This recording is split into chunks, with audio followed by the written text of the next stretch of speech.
heeft met zijn boek Alleen maar nette mensen niet alleen een prestigieuze literaire prijs gewonnen, maar ook heftige reacties losgemaakt. Robert Vuijsje. Dit boek is racistisch omdat het maakt onderscheid tussen verschillende etnische groepen. En die etnische groepen laten zich heel erg racistisch uit over elkaar. Volgens mij betekent dat je de hele boodschap van het boek niet begrepen hebt. De boodschap van het boek is in principe een heel luchtig, vrolijk... ik noem het zelf een tragicomedie over de multiculturele samenleving. Als je geen gevoel voor humor hebt en ironie niet begrijpt en dingen letterlijk neemt, ja, maar daar kan ik niks aan doen. De imago van de Bijlmer wordt er niet beter op, hè, door dit boek. U zegt net zelf, ik werk met tienermoeders.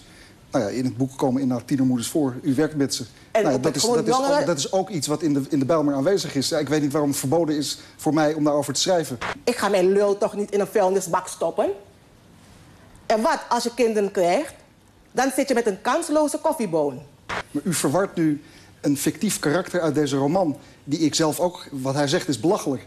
Maar u verwart dat met, ja, ik weet niet precies met wat, maar dit is een fictief verhaal. En dat is bedoeld om te laten zien hoe dom deze persoon is. Ik heb geprobeerd te laten zien hoe mensen in Nederland over elkaar spreken. En dat is inderdaad, wanneer daar geen buitenstaanders bij zijn, worden er soms hele nare dingen gezegd. Er zijn gewoon zaken die zich in deze maatschappij afspelen. Jazeker. En die moet je dus niet laten zien, daar mag je dus niet over schrijven. Ik ben niet verplicht om aan uw standaard te voldoen van je moet dit en dit moet positief en dit mag je niet zeggen. Nou, ik mag zeggen wat ik wil en ik zeg als je het over jongeren hebt, dan moet je volgens mij wel... ik moet helemaal niks. Omdat met heel veel jongeren in deze maatschappij gaat het heel erg slecht. Irma, daar heb je helemaal gelijk in. Ik maak me druk om de toekomst van die jongeren. En dit soort activiteiten, dit soort boeken, die dragen eraan bij dat jongeren een negatief zelfbeeld over van zichzelf krijgen. Ik denk het niet. En dit is gewoon een boek over hoe jongeren in Nederland op dit moment leven.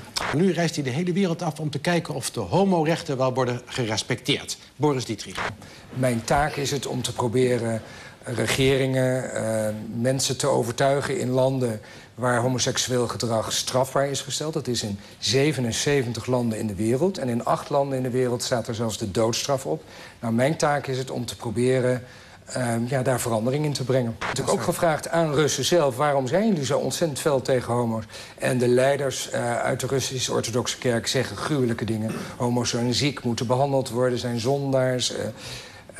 Alle mensen die mensenrechten proberen te propageren, die worden gezien als, dat wordt gezien als homopropaganda en dat wil men niet. Onze topzanger Gordon die heeft zich voor de homo's opgeworpen en zegt, nou, dan wil ik misschien niet eens zingen. Helpt het, zo'n Human Rights Watch meneer daar bij die demonstratie?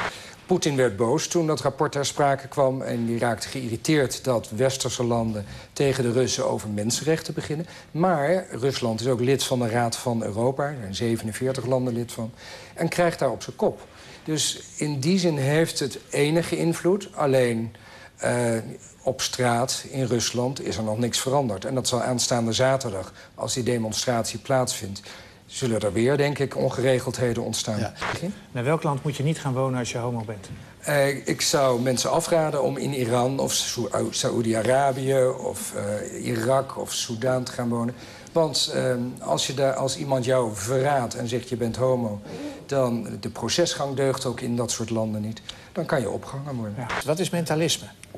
Mentalisme is een stijl van verwondering die alles te maken heeft met gedachtes. Dus daarbij kun je denken aan dingen zoals Uri Geller doet, het bewegen van metaal, dat heet telekinese, maar ook gedachtes lezen of gedachtes manipuleren. Het gaat niet over wat echt is en wat niet echt is. Wij lopen met mentalisme op een lijn die soms echt is en soms niet echt. Wij gebruiken technieken als bijvoorbeeld psychologie, woordgebruik om mensen bepaalde dingen te laten zeggen of te laten denken. Ja, maar mentalisme is een hele dunne lijn tussen realiteit en surrealiteit. Soms is het een truc, soms is het echt. En waar die lijn loopt, dat is voor iedereen anders. Ja, mooi voorbeeld. Dat vind ik er even gezegd. Hè? Stel, je bent psychiater. En stel, je gebruikt technieken om informatie te krijgen over iemand die bijvoorbeeld vroeger misbruikt is. Mm-hmm. Is dat een truc of is dat iets wat je geleerd hebt? En is het feitelijk een kunstje wat je toepast? Nou ja, dat zou ik zeggen dat dat een kunstje is. Nou, de grap is, wij doen dingen die hebben we geleerd. En een aantal dingen kan je niet leren. Maar zouden wij... Ja. En de demonstratie heet Stel je voor. Stel je voor dat ik een kaartspel zou hebben wat ik geschud zou hebben, complete joker eruit gehaald zou hebben. En dat ik dat kaartspel zelf zou merken door grote nummers achterop te zetten. Welke kaart hoort er bij nummer 26? Noem maar een kaart, willekeurig. Harteboer. Harteboer. Boris, welk getal? 7. 7. Robert, welk getal?